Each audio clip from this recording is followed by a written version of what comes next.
Clan TV, sponsored by Wellwood Communications. We're now about to talk to the Clan head coach, Ryan Finnerty. Ryan, thanks for joining us first of all. You've had some time to reflect on Wednesday's 4-2 loss to the Edinburgh Capitals. Given how things panned out, would you have done anything differently? Yeah, it was a tough game. Obviously, we started a little short-handed, and then we lost Haywood and Rail for large parts of the game, and we had to kind of throw a mixture out there, and it hurt our special teams. We noticed that, but for 2 periods I thought we played pretty well, and then we collapsed a bit in the third there, and we just didn't have the legs to get back into it. Now, you could say it's been a disappointing few days, coupled with the Cardiff Devils overtime loss on Sunday, even though you did get a point out of it. As a coach, how do you look upon those 2 matches and digest them for your own experience? Well, I don't think it's a disappointment to travel 8 hours down to Cardiff and battle back from a 4-0 win in a building that only one team's got a result in. I was proud of the guys there. I certainly didn't walk out of that building getting 1 point in the way we did and the way we played. Disappointing. I knew it was always going to be a battle. Obviously, with the injuries, we had some guys that probably shouldn't have been in the lineup Wednesday, last night, and I knew it was going to be a battle. I knew the fatigue level was pretty low, and I thought we got off to a good start, and we just couldn't finish it off. Edinburgh capitalized on special teams. They capitalized when they got opportunities. They hung around, which is what they're good at. They can hang around, and that's when they hurt you. The goalie made some big saves to keep it 2-0 there, and you got to give Richard some credit there. But I'm not disappointed. It's our second loss. It's December 18th. At home. I'm not disappointed, and we're definitely not a team that's going to ride a roller coaster and go up and down when we win and lose. And we're just trying to keep it steady here and take what little positives were out of last night and move on. Put it deep in our memory and move on. And that's what we're looking to do. We'll skate tomorrow, and we'll prepare for Dundee. Now, last weekend began with that fantastic 8-2 victory over Fife Flyers, of course. Was that as complete a performance as you'd seen from the team so far this season? I don't even think that was our best performance. Just because we scored 8 goals doesn't necessarily mean that was the best we played. We played well. I mean, for the second half of the game, it was kind of a no contest. Both teams kind of cashed it in, and it was pretty dull to watch. But anytime you can score consecutive goals like we did there. I think we scored 5 in quick concession. It's nice to see. It's great, and in that building it's even better, because once you take the crowd out of it, that's half the battle. So it was a good feeling, especially what's gone on in the past there. Now, the team's been hit with 1 or 2 injuries, plus there have been a couple of suspensions. Recently you mentioned that Haywood and Rail got hurt in the game against Edinburgh last night as well. At this stage of the season and the closeness of the other teams round about, how big a challenge does this become for you? Yeah, it looks like it's kind of our turn to go through the injuries and the suspensions, and we got to kind of balance our lineup. Losing Haywood's huge. Anytime you lose a solid Brit like that's massive. They're hard to replace, as everyone knows, and that's a hole in your lineup that a guy like Tristan Harper is going to have to step up now and play big minutes for us. And I got full confidence in Harps to do that.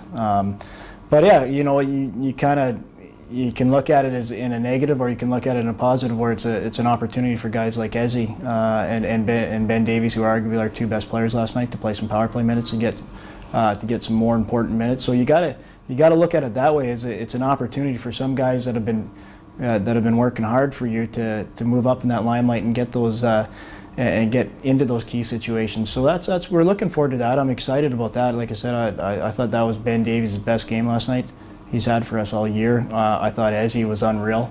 I thought that was the best offensive I've seen Ezzy play in a long time. I mean, he was moving his feet. He was beating guys one-on-one, and that's something we haven't seen out of him, and that's something that hopefully that can kickstart him, and moving into Saturday he can keep that in his game, and he's going to have the opportunity to play in some good situations. Now, back to that Cardiff game, the team gained a point despite being 4-0 down at one point in the game. We've mentioned that already. How much does it excite you that the team are capable of turning round matches in that manner? Yeah, no, it's good. I mean, anytime you're coaching a group that refuse to die, it's a good feeling, and it gives you confidence that no matter what's going on in the game, your core guys, your leaders, and your squad are ready to fight till the end. And I don't think there's been a game where we've quit. There's been games where we've been beat, but I don't think there's been games where we've quit. We typically fight to the end, and they're a great group to coach. They stick up for one another. They're a very tight knit group, maybe too tight knit at times, but I wouldn't trade this group for any other group I've ever coached or any other group in this league. Now, you've had to change things around in the team either through necessity or through choice, and for the most part it's paid off as wins and performances have continued. When doing that, how much of it is down to asking players to come out of their comfort zone and do something a little unusual than they're used to? You know what, changing lines up, I'm not a big believer that you should be mixing your lines up every time something goes wrong.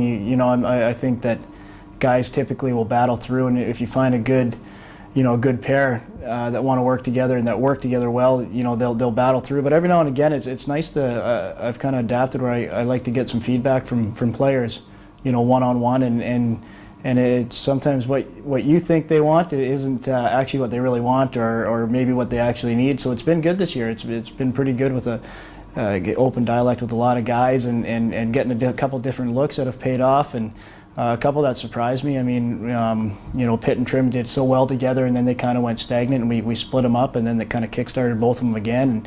And it's funny, you think that those two would stay together all year, and sometimes it's like a bad relationship. Sometimes times apart, a little bit of time apart can rekindle things, and every now we put them back together, and you can see in Cardiff they linked up a few times, and when they were forced to play back together. So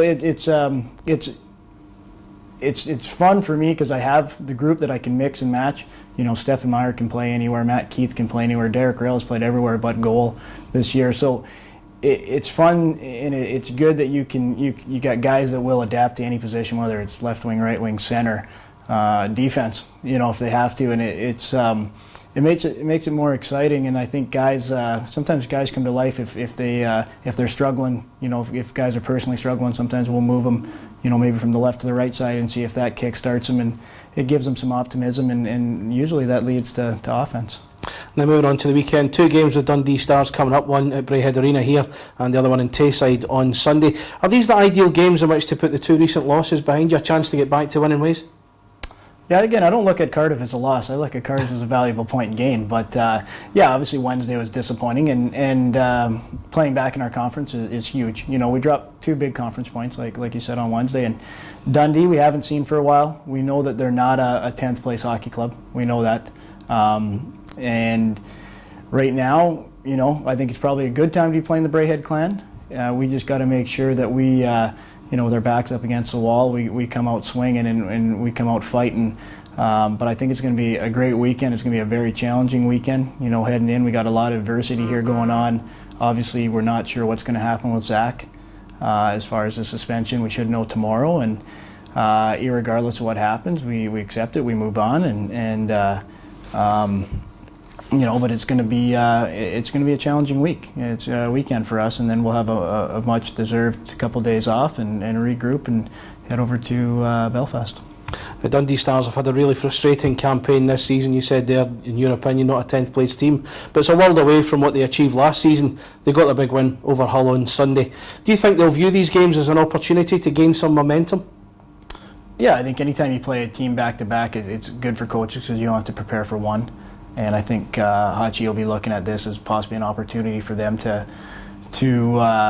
gain some confidence by, one, coming in here and beating us, and then taking that back to their barn. So it's a massive weekend for both clubs for different reasons. We want to claw our way back. We dropped some points. We want to claw our way back to the top, and Hachi definitely wants to kind of kickstart his season and get going. And they got the guys to do it. That Ringrose is a good player.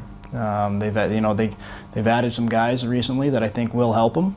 It's a different team than we've seen in the past. We haven't played them for a while, but the rivalry's still there, and they're a heck of a hockey club, and I think our guys will be excited to play them. We've been traveling quite a bit here lately, and it'll be nice to play a local derby game, and should be full of entertainment. Thanks very much, Ryan. Thanks.